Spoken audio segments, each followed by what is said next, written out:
Bismillahirrahmanirrahim. Assalamualaikum warahmatullahi wabarakatuh. Alhamdulillahirabbil alamin. Puji syukur kepada Allah Subhanahu wa taala. Salawat dan salam ke junjungan kita Nabi besar Muhammad sallallahu alaihi wasallam.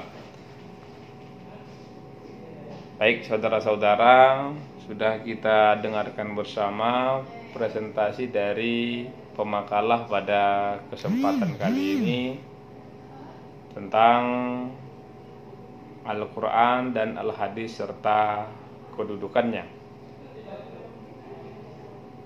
Sudah kita diskusikan,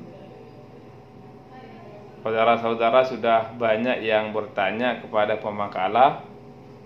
Tentunya adalah untuk kesempurnaan makalah ini, sehingga makalah ini bisa menjadi lebih baik ke depan dan tentunya bisa dipertanggungjawabkan secara akademik.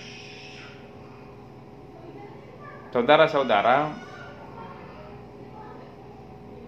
di makalah kita ini belum kita temukan, atau di makalah yang kita diskusikan pada hari ini belum ditemukan secara detail, secara garis besar tentang Al-Quran beserta pembagian-pembagiannya. Ayat-ayat dalam Al-Quran itu ada ayat mutasyabihat, ayat muhkamat, kemudian ada surah Makkiyah dan surah Madaniyah. Ini juga belum ditemukan di makalah.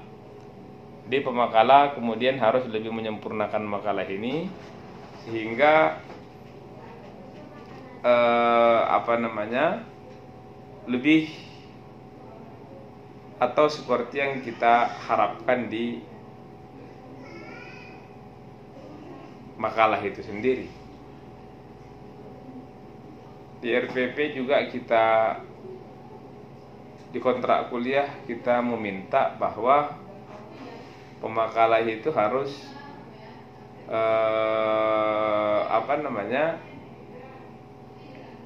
mengacu kepada yang kita inginkan tentang pengertian Al-Quran, kemudian bagaimana asbabun nuzul per ayat, kemudian juga ayat-ayat mutasyabihat, pembagian ayat-ayat itu ada yang mutasyabihat, ada yang muhkamat, kemudian ada yang dalam konteks yang berbeda juga berkaitan dengan tempat diturunkannya. Misalnya ada dia surah Makkiyah, surah Madaniyah. Surah Makkiyah itu diturunkan di Mekah, kemudian Madaniyah diturunkan di Madinah. Ada perbedaan-perbedaan antara Makkiyah dan Madaniyah itu juga, yang mana secara sederhana kalau surah Makkiyah itu seperti yang saya katakan tadi diturunkan di Mekah, kemudian ayatnya lebih pendek, didahului dengan ya ayyuhan nas. Kenapa didahului dengan ya ayyuhan nas? Karena karena di Madinah itu masih seluruh manusia yang kemudian yang disuruh, yang diajak, masih sedikit orang yang beriman ketika itu. Nah, ketika di Madinah, maka diawali dengan ya ayyuhalladzina amanu, hai orang-orang yang beriman. Sudah ketika Rasulullah hijrah ke Madinah, sudah semakin banyak orang yang beriman ataupun yang mengikut Nabi besar Muhammad sallallahu alaihi wasallam. Jadi dalam konteks pembahasan kita kali ini, tadi juga saya lihat pemakalah ada audiens yang bertanya tentang perbedaan antara Makkiyah dan Madinah. Saya pikir sudah terjawab. Kemudian yang belum ada pembahasan kita sama sekali adalah tentang mutasyabihat dan muhkamat.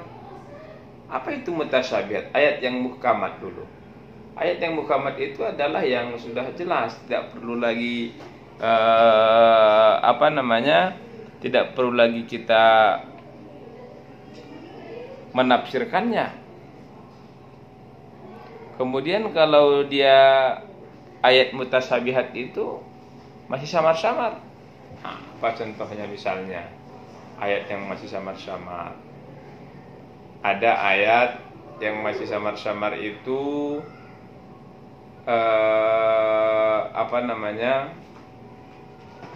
yang masih samar-samar itu misalnya tentang tangan Allah, wajah Allah.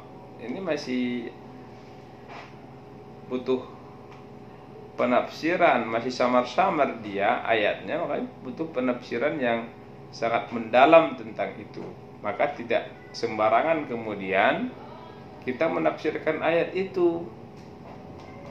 Ya, tidak sembarangan kemudian kita menafsirkan ayat itu. Kalau yang sudah jelas misalnya tentang ya ayyuhalladzina amanu qu anfusakum wa ahlikum, itu sudah jelas, pelihara diri dan keluargamu. Tapi kalau Allah bersemayam di aras itu, ini belum ketika kita menafsirkannya belum jelas, karena kalau kita katakan Allah bersemayam di aras kemudian, maka Allah itu mempunyai tempat, sementara yang kita ketahui bahwa Allah itu ada di mana-mana. Ya Allah, tangan Allah. Kalau Allah punya tangan misalnya, maka dia sama seperti kita. Tangan yang dimaksud itu bukan tangan seperti kita. Nah, inilah penafsiran-penafsiran yang penafsiran-penafsiran yang ada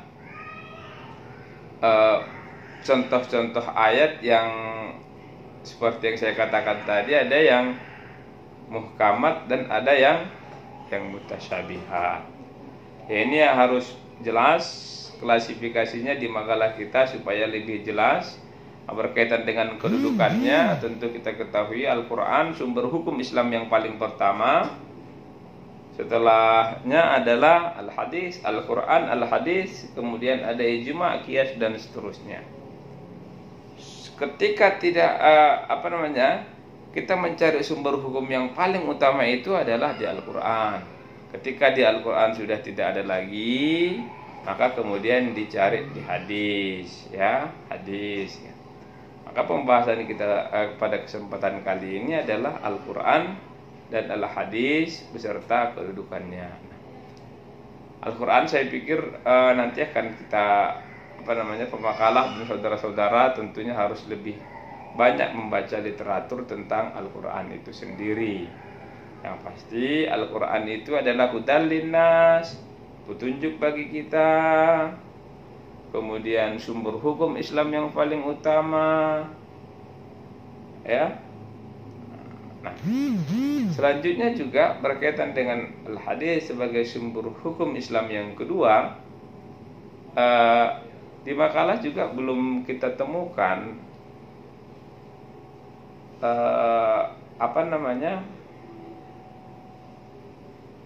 tentang klasifikasi hadis itu sendiri. Kita mau makalah membuat klasifikasi hadis dari segi kualitas. Misalnya ada hadis hasan, hadis sahih, hadis hasan, hadis dhaif. Persyaratan hadis sahih itu seperti apa, itu belum ditemukan. Kemudian hadis hasan itu seperti apa, itu belum ditemukan. Hadis sahih misalnya, sahih itu diriwayatkan oleh Bukhari dan Muslim.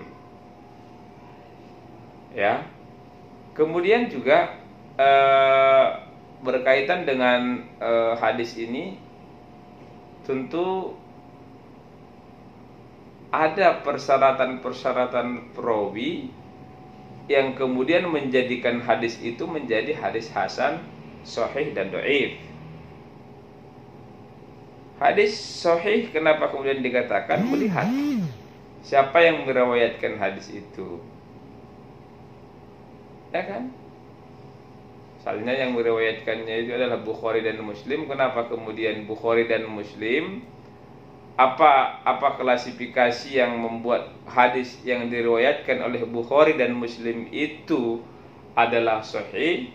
Tentu ada di situ dia nanti periwayatnya itu harus dobit, kuat hafalannya, tidak pernah melakukan dosa besar, ya kan? Dan lain sebagainya. Tapi yang paling utama adalah kuat hafalannya, tidak pelupa, tidak pernah melakukan dosa besar, pintar. Inilah kriteria utama daripada hadis, riwayat hadis sahih itu. Hadis hasan kemudian apa? Memang dia pintar, tapi lebih pintar lagi dalam konteks kepintaran, dalam konteks dobitnya lebih pintar lagi riwayat yang pertama. Kualitas kepintarannya, kedobitannya lebih daripada orang yang meriwayatkan hadis apa? Hadis sahih misalnya.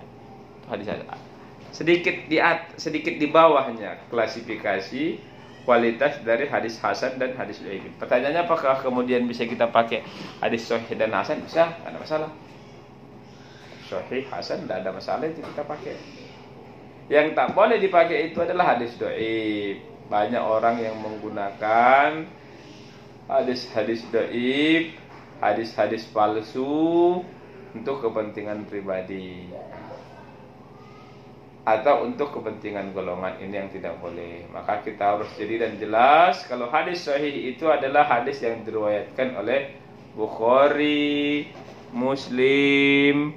Kemudian di tingkatan selanjutnya hadis hasan ada Abu Daud, Tirmizi, ya kan? Ada ini yang di makalah juga sudah dijelaskan itu, ya kan? Tirmizi, Abu Daud, dalam apa namanya, muttafaqun ilaih. Jadi kalau misalnya hadis, kualitas hadis di luar yang saya sebutkan tadi perawinya, Bukhari, Muslim, An-Nasa'i, kemudian ada Abu Daud, kemudian ada Ibnu Majah, kemudian ada Tirmizi, itu kualitas hadisnya kita pertanyakan siapa perawinya. Maka dalam ilmu hadis dipelajari siapa perawi-perawinya, kemudian itu yang harus kita lihat. Kalau Bukhari dan Muslim itu yang meriwayatkan hadis, maka hadisnya itu sahih. Ya, ini yang harus betul-betul pemakalah lihat, yang harus betul-betul pemakalah perhatikan tentang pembahasan berkaitan dengan hadis. Kedudukan hadis apa? Adalah sumber hukum kedua dalam Islam. Kalau tidak ada dalam Al-Quran, maka kita akan melihat di dalam hadis. Kalau apa itu hadis, kita sudah tentu pasti tahu, ya. Saya pikir itu ya. Nanti pemakalah perbaiki. Jadi ada pertanyaan tentang bagaimana kemudian hadis-hadis hadis-hadis dhaif itu digunakan sebagai dasar hukum, itu salah, tidak boleh. Karena dulu banyak hadis-hadis dhaif, hadis-hadis palsu yang muncul di zaman Rasul juga itu sudah ada karena kepentingan politik, kepentingan dagang, bisnis. Misalnya peliharalah kucing atau peliharalah ayam misalnya, berkaitannya karena dia memelihara ayam, maka diriwayatkannya hadis berkaitan dengan ayam. Maka seperti yang saya katakan tadi, kembali kepada yang kita bahas, bahwa hadis itu harus kemudian kita lihat dari kualitas perawinya. Apa aja persyaratan perawi itu sudah ada, ya, di ilmu hadis. Nanti pun carilah. Sudah saya katakan tadi, tentu tidak pernah melakukan dosa besar, kuatannya, hafalannya kuat, ingatannya kuat, tidak pelupa, pintar, jujur, itu pasti. Kalau tidak, ya tidak bisa. Ada betul-betul dilihat sampai ke situ lah. Maka dari sekian banyak hadis, hanya beberapa hadis yang hanya jutaan hadis hanya misalnya yang diriwayatkan Bukhari Muslim sekian, Itu yang kita jadikan dasar hukum kita dalam konteks hadis. Kemudian ada yang kelasnya hadis hasan, baik. Kalau ini boleh kita pakai juga. Saya pikir itu ya. Assalamualaikum warahmatullahi wabarakatuh.